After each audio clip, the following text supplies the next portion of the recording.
শ্রী শ্রী সারদা মায়ের পূজার সর্বোৎকৃষ্ট বৈশিষ্ট্য ছিল তাঁর অনুরাগ ব্যাকুলতা।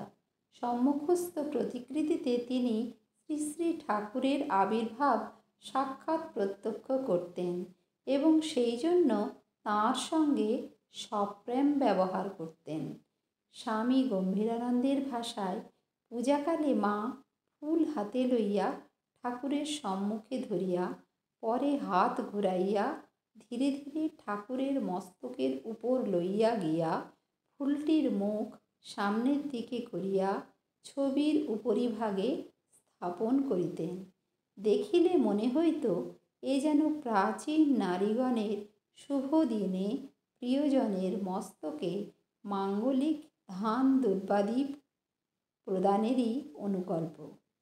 দ্বিপ্রহরে রন্ধনগৃহে ভাত, ডাল, মাছ ও তরকারি ঠাকুরের উদ্দেশ্যে নিবেদিত হইত।